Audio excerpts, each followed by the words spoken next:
अब बात करते हैं अपन किडनी के बारे में। सबसे पहले एंड सबसे इम्पोर्टेंट जो है वो है किडनी। किडनी दो होती हैं, पेयर में होती हैं। किडनी जो है यह, इसका मैं एक बार डायग्राम बना देता हूं आपको।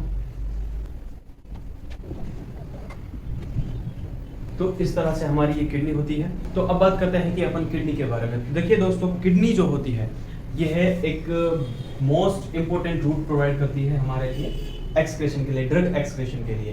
क्योंकि जो हम जो भी ड्रग लेते हैं उनको बाहर निकलना भी ज़रूरी होता है, क्योंकि उनका यूटिलाइजेशन होने के बाद में उनका मेटाबॉलिज्म होता है लिवर के अंदर और उनको बाहर निकाला जाता है। तो बाहर निकालने के लिए जो मेन रूट होता है वो किडनी प्रोवाइड करती है। तो it is the most important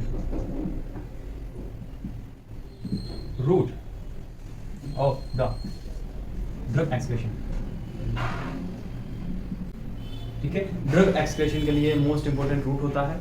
इसके बारे में मैं आपको बता दूं कि यह जब बच्चा माँ के पेट के अंदर होता है, एम्ब्रियोलॉजी चल रही होती है, तो ये 20 से 21वें दिन इसका डेवलपमेंट होता है। मतलब एम्ब्रियोलॉजी में इसका 21 से 22वें दिन इसका जो है डेवलपमेंट होता है एम्ब्रियोलॉजी के अंदर। इसका डेवलपमेंट मीजोडर्म से होता है, मीजोडर्म से होता है। मतलब तीन जर्म लेयर होती है हमारी बॉडी के अंदर। जब बच्चे का निर्माण हो रहा होता है, वोम में होता है, मतलब कि यूट्रस के अंदर जब बच्चे का निर्माण होता है, डेवलपमेंट होता है, तो सबसे पहले 3 प्लेट बनती हैं, जर्म लेयर बनती हैं। उनमें एक होती है एक्टोडर्म, एक होती है एंडोडर्म और एक होती है मीजोडर्म। तो जो मीजोडर्म होती है उससे जो किडनी होती है उसका निर्माण किससे होता है? मीजोडर्म से होता है। ठीक है, उसके बाद में आता है अपना कि ये है 12 वीक के, जब बच्चा 12 वीक का हो जाता है पेट के अंदर, तो इसका फंक्शन स्टार्ट हो जाता है। इसका फंक्शन कब स्टार्ट होता है? 12 वीक पे इसका फंक्शन स्टार्ट हो जाता है।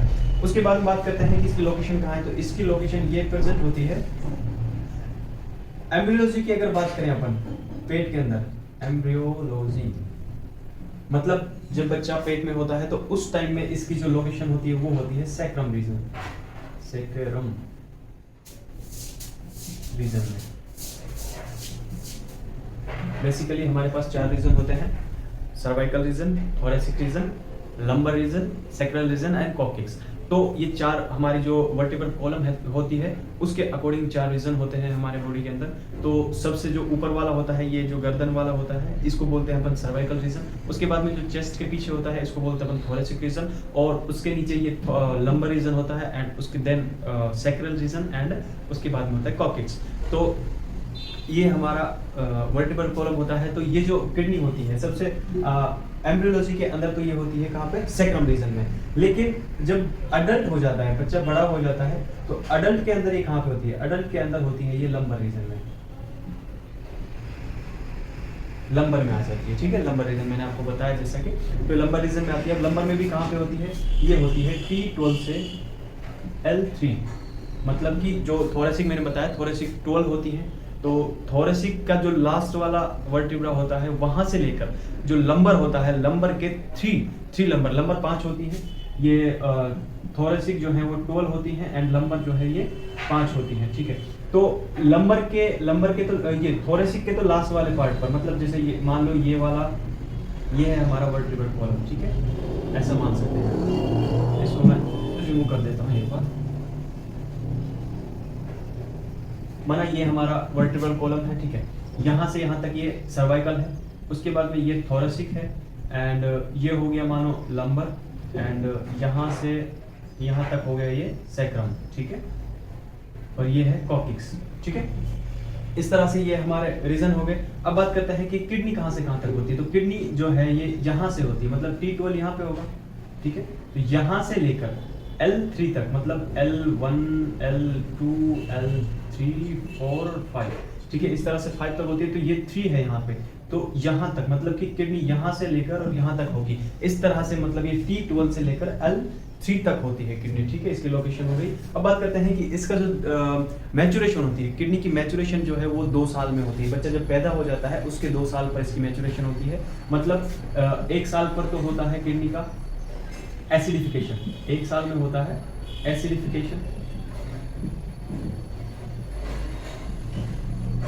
एंड दूसरे साल में होता है मैचुरेशन। ठीक है, एसिडिफिकेशन का मतलब है कि जो यूरिन होता है, हमारा यूरिन एसिडिक होता है, तो ये 1 साल के बाद में जाकर एसिडिक बनता है। बच्चे का जब बच्चा बहुत छोटा होता है, बच्चा पैदा होता है, तो उस टाइम में उसका एसिड नहीं होता है, उसका यूरिन एसिडिक नहीं होता है। लेकिन 1 साल के बाद में उसका यूरिन जो है वो एसिडिक हो जाता है। एंड देन उसके 1 साल के और बाद, मतलब 2 साल के बाद में, बच्चा जब 2 साल का हो जाता है, तो उसके बाद में इसका मैचुरेशन होता है। ठीक है, तो अब इस मैचुरेशन से रिलेटेड एक और पॉइंट है।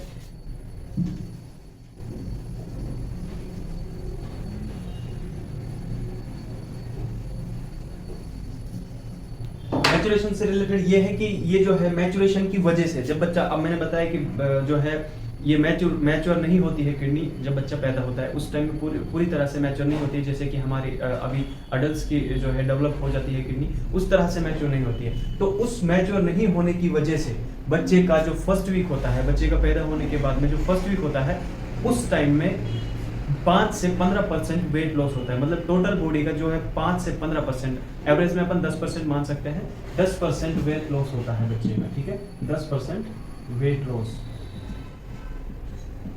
वेट लॉस होता है फर्स्ट वीक में।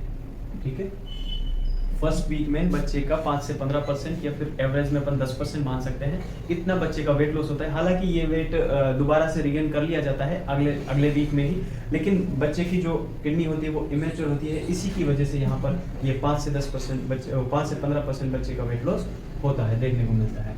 अब बात करते हैं अपन कि ये इसकी शेप के बारे में। किडनी की शेप कैसी होती है? तो किडनी की शेप जो होती है वो बीन शेप की होती है। ठीक है, बीन अपन ने आपने नाम सुना होगा सेम का। एक खाने का एक प्रोडक्ट होता है, मतलब एक सब्जी जैसी होती है खाने की, तो उसको बोलते हैं अपन सेम, और सेम को ही इंग्लिश में बोलते हैं अपन बीन। तो ये बीन शेप का होता है। ठीक है, हमने जैसा कि बनाया इस तरह से होता है बीन, तो इसी तरह की शेप होती है किडनी की। ठीक है, बीन शेप का होता है। उसके बाद में इसकी बात करें तो साइज की, साइज इसका मेल और फीमेल में दोनों में अलग अलग होता है। ठीक है, तो मेल में इसका साइज जो होता है वो होता है 12 × 7 × 3, फीमेल में होता है 11 × 6.5 × 2 सेंटीमीटर। तो इसका मतलब क्या है? इसका मतलब है कि 12 सेंटीमीटर तो इसकी लेंथ होती है, मतलब ये जैसे किडनी है। ठीक है, तो इसकी जो लेंथ होगी वो होगी कितनी? मेल के अंदर तो होगी 12 सेंटीमीटर और फीमेल के अंदर होगी 11 सेंटीमीटर। एंड उसके बाद में ये क्या है? ये है इसकी थिकनेस, ये है इसकी विड्थ, मतलब ये जो है इसकी विड्थ है, मतलब इसकी चौड़ाई कितनी होगी? तो मेल के अंदर तो इसकी चौड़ाई 7 सेंटीमीटर होगी। ठीक है, और फीमेल के अंदर इसकी 6.5 होगी। एंड ये क्या है? ये है इसकी थिकनेस, मतलब इसकी मोटाई कितनी है? तो ये मेल के अंदर 3 सेंटीमीटर की मोटाई होगी और फीमेल के अंदर इसकी 2 सेंटीमीटर की मोटाई होगी। उसके बाद में बात करते हैं अपन इसके लोब के बारे में। लोब्स, इसमें 5 लोब होते हैं। ठीक है, 5 लोब का मतलब है कि इसमें इसके कुछ पार्ट बटे होते हैं किडनी के अंदर ही, तो ये 5 पार्ट होते हैं इसके अंदर, उसको बोलते हैं अपन इसके लोब। ठीक है, 5 लोब होते हैं इसके अंदर। उसके बाद में अपन बात करते हैं इसका वेट कितना होता है। तो वेट की बात करें तो वेट जो है, वेट भी मेल और फीमेल में अलग अलग होता है। तो मेल के अंदर एंड फीमेल के अंदर, मेल के अंदर तो होता है, मेल के अंदर होता है 125 से लेके 175 ग्राम। ठीक है, एंड फीमेल के अंदर होता है 115 से लेके 155 ग्राम। ठीक है, एवरेज में अपन मान सकते हैं इनका दोनों का वेट जो होता है वो होता है 150 ग्राम। मतलब 150 ग्राम 150 ग्राम इनका वेट होता है। अब बात करते हैं अपन वेट के बाद में इसकी लोकेशन के बारे में। पहले इसको मैं थोड़ा सा ठीक कर देता हूँ। लोकेशन की बात करें अपन, वैसे तो लोकेशन में बता चुका हूं कि ये लंबर रीजन में होता है, अडल्ट के अंदर, एंड सेक्रेल रीजन में होता है, एम्ब्रियोलॉजी रीजन में, जब बच्चा पेट में होता है। लेकिन उसके बाद में भी अपन अलग अलग साइड से अपन देखें तो ये बिलो द डायफ्राम होता है।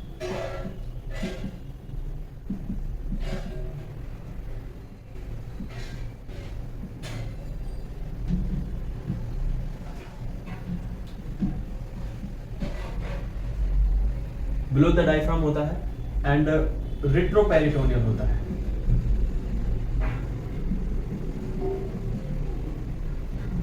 बिलो द डायफ्राम का क्या मतलब है? मतलब कि हमारे जो लंग्स होते हैं, लंग्स के नीचे एक जो उसकी फर्श होती है जहाँ पर लंग्स टिके होते हैं, यहाँ पर जो है डायफ्राम होता है, मतलब एक मसल से बना हुआ स्ट्रक्चर है जो कि डायफ्राम कहते हैं जिसको अपन, तो उसके ऊपर नहीं होती है किडनी, उसके नीचे होती है। ये सिंपली इतना ही जानना है कि ये डायफ्राम से नीचे होती है। एंड रेट्रोपेरिटोनियल होती है। पेरिटोनियल क्या होता है? पेरिटोनियल के बारे में जानते हैं। तो पेरिटोनियल एक कवरिंग होती है हमारे पूरे जो एब्डोमिनल कैविटी होती है उसकी पूरी कवरिंग होती है, मतलब इसमें बहुत सारे जितने भी ऑर्गन हैं हमारे एब्डोमिनल कैविटी के वो सारे कवर किए जाते हैं। लेकिन कुछ ऐसे ऑर्गन होते हैं जो कि जिनको ये पेरिटोनियल का जो कवर है वो इसको कवर नहीं करता है, मतलब इसकी जो ये एक ऐसा मान लो एक लेयर होती है चारों तरफ ऑर्गन्स के, लेकिन कुछ ऐसे ऑर्गन भी बच जाते हैं जो कि रेट्रोपेरिटोनियल होते हैं, मतलब पेरिटोनियम के पीछे की साइड में प्रेजेंट होते हैं, जिनको पेरिटोनियम कवर नहीं करती है। ठीक है, तो इसका सिंपल मीनिंग ये हो गया कि रेट्रोपेरिटोनियल है। अपन उन सारे ऑर्गन्स के बारे में भी जानेंगे, लेकिन इस क्लास में अपन उनके बारे में डिस्कस नहीं करेंगे, उसके लिए अपन अलग से क्लास लेंगे, तो उनमें देखेंगे कि कौन कौन से ऑर्गन पाए जाते हैं इसके अंदर। ठीक है, उसके बाद में बात करते हैं अपन इसके पोल के बारे में। पोल का मतलब ये इसके दो पोल होते हैं, एक तो होता है अपर पोल, एक होता है लोअर पोल। ठीक है, पोल कहाँ पे होता है? देखो मान लो ये है हमारी किडनी, ठीक है, ओके। तो गाइस जो ये वाला पार्ट है, ये वाला, इसको बोलते हैं अपन अपर पोल, ठीक है। एंड ये जो नीचे है, नीचे, इसको बोलते हैं अपन लोअर पोल। समझ में आ गया? अब बात करते हैं अपन इसके सरफेस के बारे में। सरफेस कौन कौन सी होती है? तो सरफेस जो होती है वो होती है आगे और पीछे, मतलब ये मेरे आगे की सरफेस है तो इसको बोलेंगे अपन एंटीरियर, और ये जो पीछे की सरफेस है इसको बोलते हैं अपन पोस्टीरियर। तो इसकी दो सरफेस होती है किडनी की भी, आगे वाली साइड जो सरफेस होती है उसको बोलते हैं अपन एंटीरियर, और पीछे वाली साइड पे जो सरफेस होती है उसको बोलते हैं अपन पोस्टीरियर। अब बात करते हैं ये सरफेस हो गई एंटीरियर एंड पोस्टीरियर, मैं लिख नहीं रहा ऐसे। उसके बाद में आता है इसकी बॉर्डर,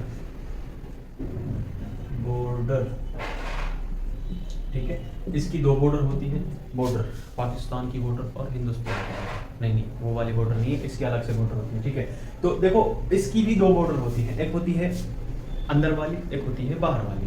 जैसे कि हमारी हिंदुस्तान वाली अंदर वाली बॉर्डर है, बाहर वाली पाकिस्तान वाली बॉर्डर है, पाकिस्तान वाली बाहर वाली बॉर्डर है, तो उसको बोलते हैं लेटरल। तो दो बॉर्डर होती है इसकी सिंपली, कौन कौन सी होती है? एक तो होती है मीडियल, ठीक है, एक होती है लेटरल। अब किडनी में कहाँ पे होती है ये वाली बॉर्डर? देखो ये किडनी है, ये इसकी बाहर वाली सरफेस है, सिंपली सबको पता है। तो अगर ये बाहर वाली तो ये अंदर वाली होगी, तो ये वाली जो बॉर्डर है, ये वाली तो कहलाएगी क्या? लेटरल, ये वाली कहलाएगी लेटरल सरफेस। और ये वाली जो सरफेस है अंदर वाली, ये वाली सरफेस कहलाएगी मीडियल, ठीक है। ये वाली मिडिल सरफेस हो गई, ये वाली लेटरल सरफेस हो गई। तो आई होप गाइस ये आपको थोड़ा सा इंट्रोडक्टरी पार्ट जो भी था इसके बारे में। एक और वर्ड रह गया है इसका कलर। तो इसका कलर मैं आपको बता देता हूँ, इसका कलर होता है reddish brownish colour, brown colour होता है इसका, ठीक है। तो इसका कलर बेसिकली जो किडनी का कलर होता है वो होता है reddish brownish colour. I hope आपको इतना समझ में आया होगा।